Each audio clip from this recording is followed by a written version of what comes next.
जी हाँ दोस्तों, आज की इस वीडियो में बात करने वाले हैं जो अभी लेटेस्ट हमारे सामने एक न्यूज आई जिसके अंदर सौरभ मुखर्जी के जो पीएमएस पोर्टफोलियोज हैं, अगर आप उनको देखोगे तो बेसिकली उन्होंने निफ्टी 50 को भी बीट नहीं किया है पिछले 3 से 5 साल का जो परफॉर्मेंस है। तो इस वीडियो में हम डिस्कस करने वाले हैं कि किस वजह से जो उन्होंने शेयर किया कि ऐसा वो बीट नहीं कर पाए हैं और उससे आप क्या सीख सकते हैं और अपने पोर्टफोलियोज में किस तरीके से उसको इंप्लीमेंट कर सकते हैं और सुधार कर सकते हैं। आज इस वीडियो में हम उससे डिस्कस करने वाले हैं।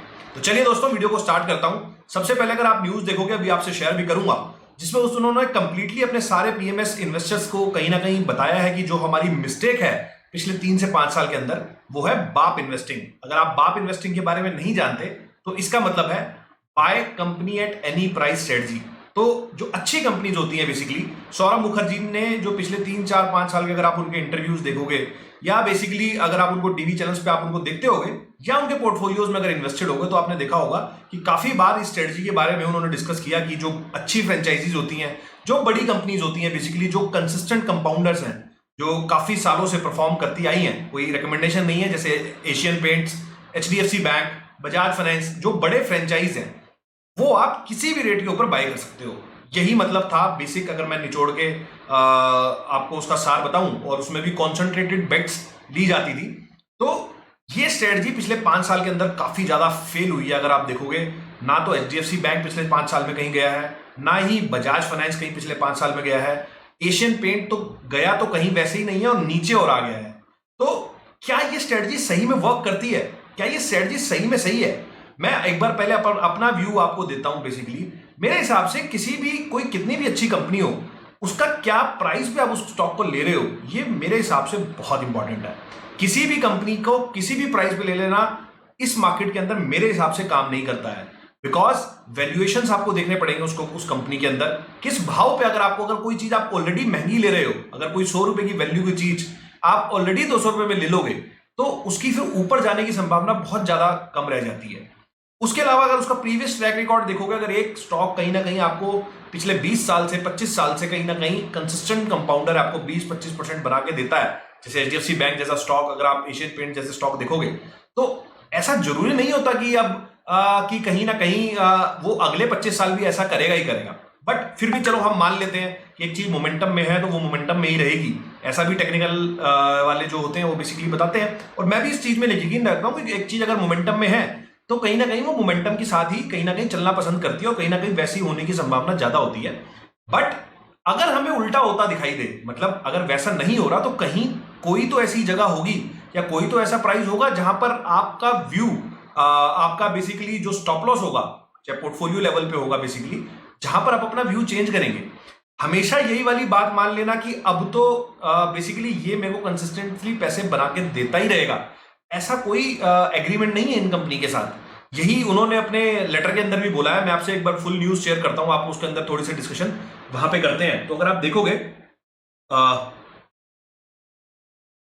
ये वो न्यूज आप देखोगे, बाप comes to bite, Saurabh Mukherjee admits lag in portfolio performance rating valuation mistake. तो इन्होंने वही जो मैं आपको बात बोल रहा हूं कि कहीं ना कहीं वैल्यूएशंस को कहीं ना कहीं इग्नोर करके इन कंपनीज को बाय किया। और अगर आप इनका देखोगे, फ्लैगशिप जो इनका पीएमएस था, बेसिकली वो 9.07% का रिटर्न आया है over past 5 years, where in Nifty का जो रिटर्न है वो है 15.96। तो बहुत मेजर मार्जिन से निफ्टी 50 ने इनके पीएमएस को बीट किया, और निफ्टी 50 तो एकदम पैसिव स्ट्रेटजी है।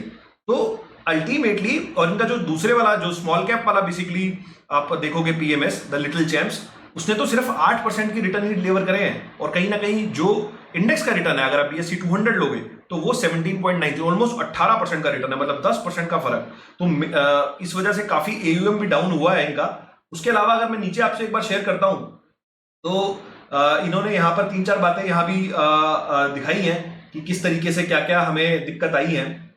अपना अगर आप देखोगे तो Mukherjee admits that they realise 12 to 18 months later that they ideally should have that increased allocation in enterprising compounder could help CC benefit from the economic shift। तो बेसिकली इन्होंने अपना एलोकेशन उन कंपनियों में बढ़ाना चाहिए था जो कंपनी अच्छी परफॉर्म कर रही है, वो वैसा नहीं किया, और इन्होंने बेसिकली अपनी जो एक फिलॉसफी है बाप इन्वेस्टिंग, उसको कहीं ना कहीं ज्यादा फॉलो किया है। उसके अलावा अगर आप देखोगे जैसा मैं आपसे शेयर कर रहा था, सिंस इंसेप्शन से भी अगर आप देखोगे तो जो बेसिकली रिटर्न है, जो बेंचमार्क रिटर्न है वो 12.39% रहा है और निफ्टी का कहीं 13.36 रहा है। तो बेंचमार्क मतलब जब से इंसेप्शन हुआ है फंड्स का तब से भी काफी ज्यादा हमें अंडर परफॉर्मेंस देखने को मिली है इनके पोर्टफोलियोज के ऊपर।